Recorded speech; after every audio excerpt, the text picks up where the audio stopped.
Assalamualaikum warahmatullahi wabarakatuh.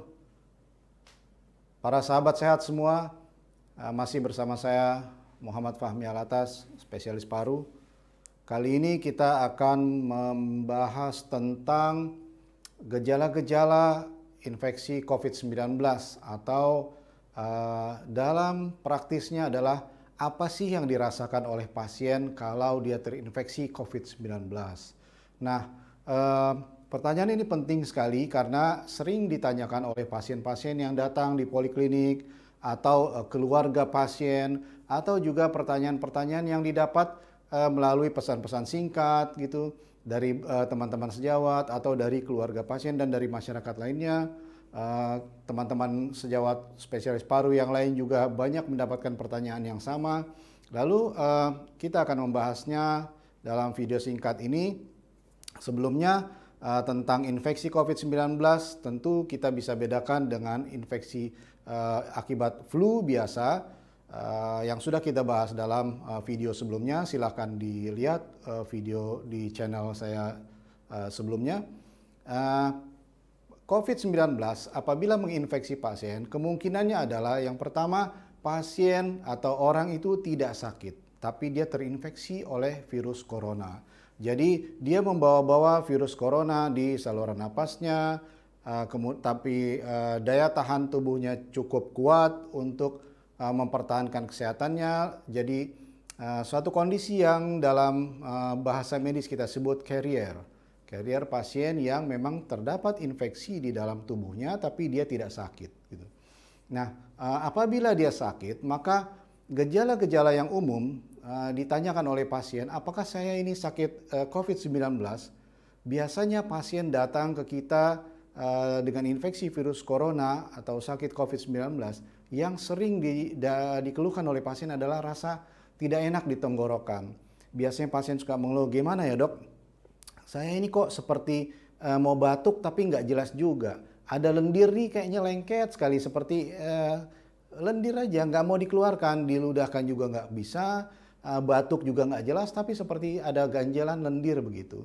Kemudian demam tentu saja, demam bisa sangat variatif dari demam yang subfebris 37,5 sampai dengan misalnya 39 atau lebih gitu, bisa didapat oleh pasien dengan infeksi COVID-19. Kemudian apalagi pasien juga dapat mengeluhkan kepalanya sakit, kepala sakit yang tidak jelas juga, sakitnya kadang-kadang seperti migrain, separuh kepala itu rasanya seperti dicengkram, seperti tension headache begitu, sakit seperti ada tekanan di kepala, atau yang kadang-kadang dia nggak bisa deskripsikan tapi kepala saya rasa nggak enak gitu. Lalu gejala yang lain juga, pasien bisa mengeluhkan mialgia kalau bahasa medis, yaitu rasa tidak nyaman di otot-otot sekujur tubuhnya. Misalnya rasa seperti pegal-pegal, seperti diperas-peras, macam-macam deskripsi yang pasien sampaikan ke kita. Ada juga bilang seperti nyeri sekali atau tidak nyaman, seperti tulang-tulangnya ini kayak mau dilepas-lepas gitu dok. Nah seperti gitulah kira-kira. Jadi sulit dideskripsikan tapi dirasakan sebagai satu ketidaknyamanan di otot-otot pasien. Lalu gejala yang lain juga, pasien dapat mengeluhkan diare, walaupun tidak banyak tapi sering pasien mengeluhkan diare yang mungkin dari ringan, berupa buang air lebih encer, lebih cair daripada biasanya, frekuensi 2-3 kali sehari atau mungkin lebih gitu. Nah itu juga pasien kadang-kadang khawatir, kenapa kok dari demam jadi tenggorokan gak enak kemudian diare. Ini mungkin ini adalah masih satu rangkaian dalam infeksi COVID-19. Nah, yang paling tanda yang paling nyata adalah sesak napas. Sesak dirasakan oleh pasien yang bertambah hari demi hari. Sebelumnya mungkin pasien merasakan dia batuk tidak jelas, tenggorokan tidak enak, tapi besoknya atau keesokan harinya bangun tidur kok nafasnya pendek gitu. Jadi beberapa pasien mengeluhkan ini terjadi dengan cepat, antara 1, 2, 3 hari itu terjadi perubahan yang cukup signifikan. Yang tadinya tidak sesak, hanya nyeri di tenggorokan, hanya demam saja, tapi 2 hari kemudian dia sesak. Sebelumnya saya bisa berjalan cukup jauh, Dok. Tapi sekarang ini saya untuk menyampaikan keluhan saya ini saja ke dokter sudah harus mengatur napas saya. Nah, seperti itu misalnya. Jadi pasien mengeluhkan bernapas pendek, tidak dapat menarik nafas dengan dalam gitu. Lalu juga ada keluhan nyeri dada yang tidak bisa dideskripsikan dengan jelas. Kadang nyeri di sebelah kiri, di punggung, kemudian tembus ke dada sebelah kiri, atau nyeri di dada kanan, di belakang, atau nyerinya di depan, atau kok seperti dibelikat, seperti ditusuk-tusuk, seperti macam-macam. Itu bisa diakibatkan oleh COVID-19 ini. Nah, yang patut diwaspadai adalah terjadinya perubahan sesak yang secara agak tiba-tiba. Jadi kemarin tidak sesak, hari ini jadi sesak. Nah, bagaimana dengan pasien? Pasien tentu saja pada waktu dia diperiksakan mungkin kita bicara saja apa adanya, misalnya seorang keluarga dari pasien ini didiagnosis COVID-19 positif, confirm case.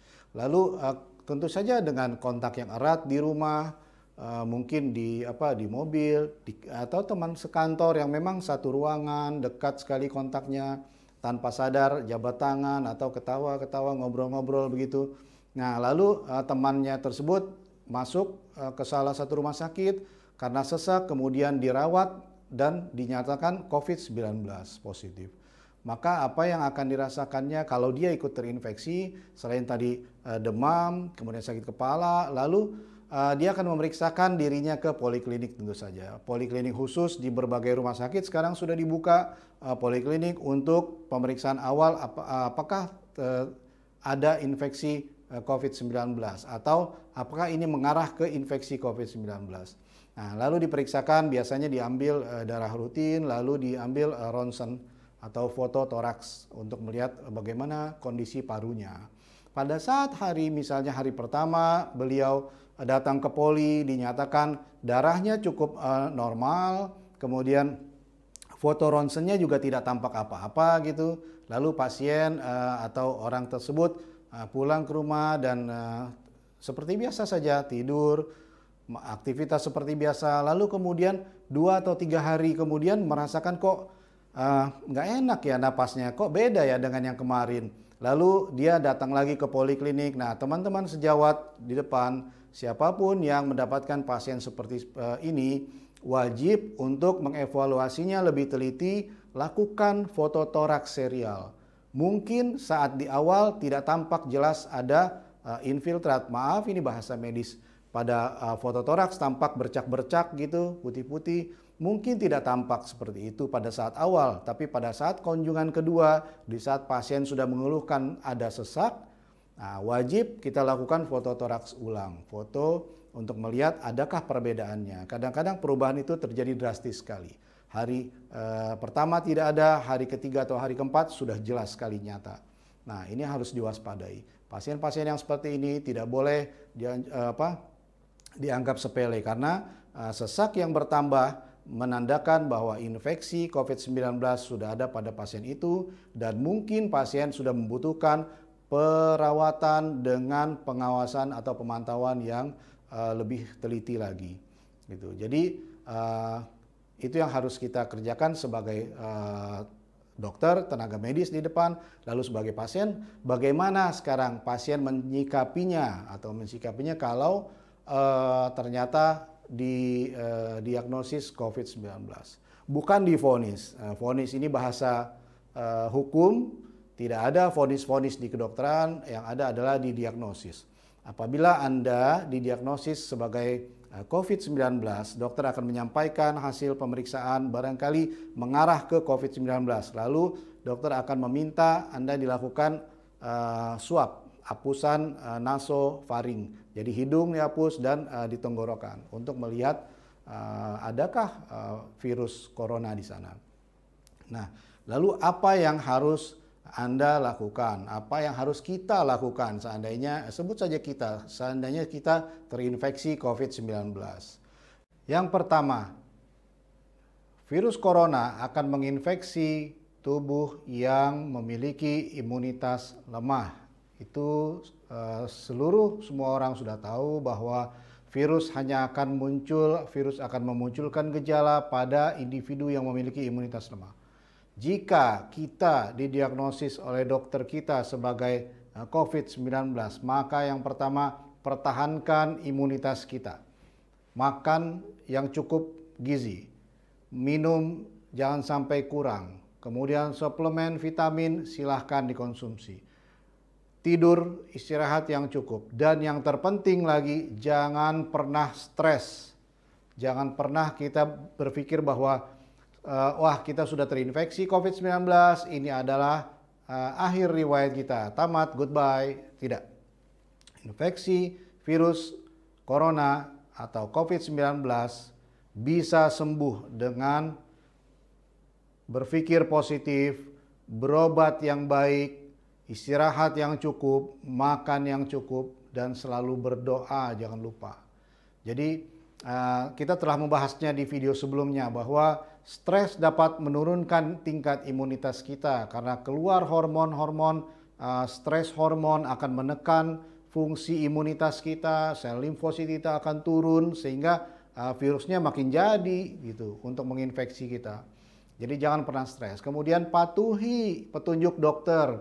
Misalkan dokter mengambil kesimpulan bahwa Anda atau kita harus dirawat, kita harus dikarantina, kita harus isolasi di rumah, mungkin isolasi di rumah sakit, tidak boleh ada pengunjung, tidak boleh ditunggu, patuhi saja.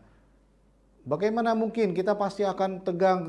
Ya, tidak ada manusia yang tidak tegang jika kita diisolasi sendirian, tidak boleh ketemu orang lain. Pastilah dengan dunia yang sama sekali berbeda, kamar ini orang masuk keluar dengan memakai full cover seperti astronot semua, kita tidak bisa melihat wujud mukanya seperti apa karena tertutup dengan APD.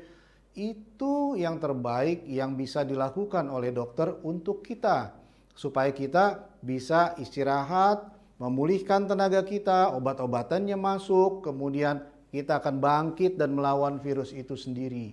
Dan kita akan sembuh, percayalah, insya Allah kita akan sembuh. Itu yang pertama. Kemudian tentu saja virus corona ini sampai sekarang belum ada obat yang dinyatakan ini adalah obat terhadap virus corona. Seperti misalnya antibiotik terhadap suatu jenis kuman gitu. Belum ada sampai saat ini. Obat-obat yang diberikan masih bersifat pengalaman empirik atau trial. Ini di negeri misalnya di Cina sana diberikan obat ini dan ternyata efektif. Sementara di Italia kurang efektif. Bagaimana di kita? Mungkin bisa dicoba. Dokter akan memutuskan itu dan kita serahkan saja sama dokter. Mereka yang mengerti kondisi kita, mereka yang lebih ahli untuk menilai. Dan jangan pernah pada saat, walaupun seorang dokter, pada saat kita sakit, jangan pernah kita menjadi dokter.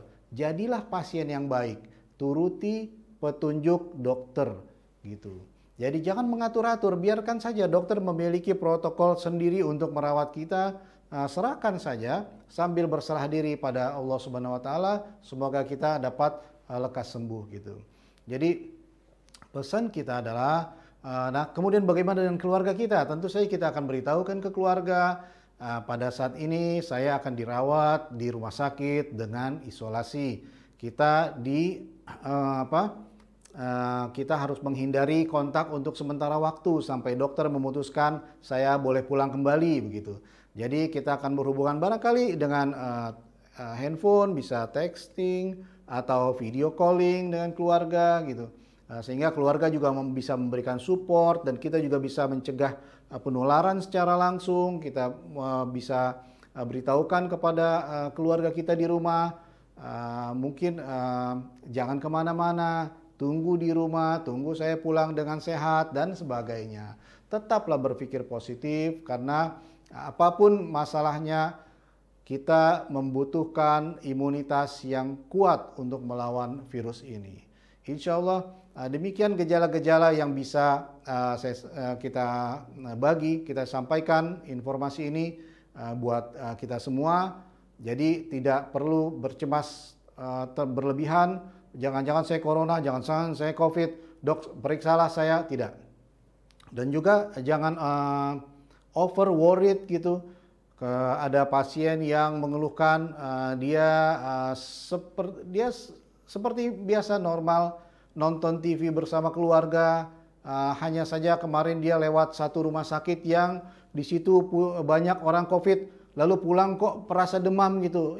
Urusannya apa? Lewat di dalam mobilnya sendiri, hanya menengok ke rumah sakit kemudian dibilang dia demam gitu. Ada lagi yang pasien setelah makan makanan tertentu, misalnya dia sedang nonton bersama keluarga, kemudian membuat popcorn jagung, kemudian dimakan dan tersedak batuk-batuk, lalu besoknya periksa ke rumah sakit, dok saya batuk-batuk, apakah saya corona? Kalau seperti ini semua dokternya nanti yang akan teler satu persatu, semua pasien menganggap dirinya corona. Nah, maka video ini kita sebarkan sebagai informasi kepada masyarakat, mudah-mudahan dapat bermanfaat dan jangan lupa pertanyaan dapat dicantumkan di kolom komentar di bawah sini karena pertanyaan ini akan menjadi bahan kita memberikan lagi informasi melalui video berikutnya. Terima kasih. Assalamualaikum warahmatullahi wabarakatuh.